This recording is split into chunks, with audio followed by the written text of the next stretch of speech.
A victim and an offender come together in space and time. The offender causes harm to the victim, perhaps by physical assault or stealing property from the victim. The harm can include mental or physical abuse and can occur in the absence of the victim. And other parties could be affected by the harm caused: family, friends, colleagues. As a consequence of the offender's actions, a conflict and harm has occurred between the victim and the offender. If or when the offender is identified and the police arrest them for the crime, the mechanisms of the criminal justice system comes into play. The purpose of the justice system is to bring about justice. It's not about reconciling the conflict or addressing the harm that exists between the victim and the offender. In fact, if we look at the way the justice system works, it becomes apparent that the parties actually involved in the conflict or harm, the victim and the offender, become increasingly separated. Police investigate the crime and collect the evidence. Police custody officers ensure the safety of the offender whilst in custody. Victim services help the victim with emotional and practical support. The Crown Prosecution Service ensures that there is sufficient evidence to prosecute the offender. The defence solicitor represents the offender and advises whether to plead guilty or not guilty. Witness services look after the needs of the witnesses, including the victim, if they are required in court. If the offender pleads guilty, the victim will not be asked to attend court.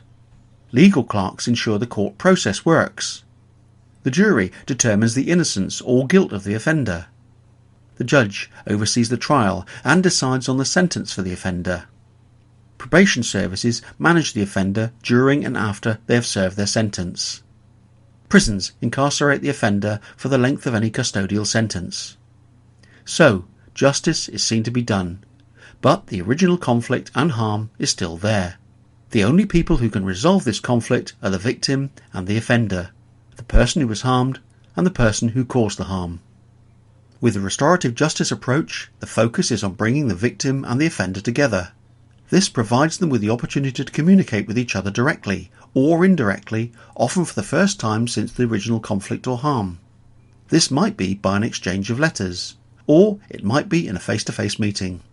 Of course, both must agree to the meeting, which will only occur following careful preparation and the risk assessments by a trained restorative justice practitioner. The meeting, facilitated by the practitioner, follows a structured approach and takes place in a neutral and safe environment. Both are given the opportunity to have their say. The victim might ask, "Why did you choose me? Have you been following me? What's happened to my iPad? Do you know how this has affected my children?" And they might say, "I want to see you change. I don't want this to happen to anyone else. I haven't slept properly since. I've had to move house." And the offender? The offender has the opportunity to answer the questions being asked of them, and perhaps to explain their behaviour to the victim, and, for probably the first time, they see and hear the real impact of their actions on another human being. At the end of a restorative justice meeting, the victim and offender decide together how the offender can repair the harm that they've caused, and perhaps how the offender can take steps to change or stop their offending behaviour in future. This may be by providing answers, an apology, a promise to change their behaviour, or not to approach the victim in future. It can also be a reparative activity. The parties then go their separate ways, but the victim has been given a voice, answers to their questions, and the opportunity to move on, which helps them to cope and recover from the crime.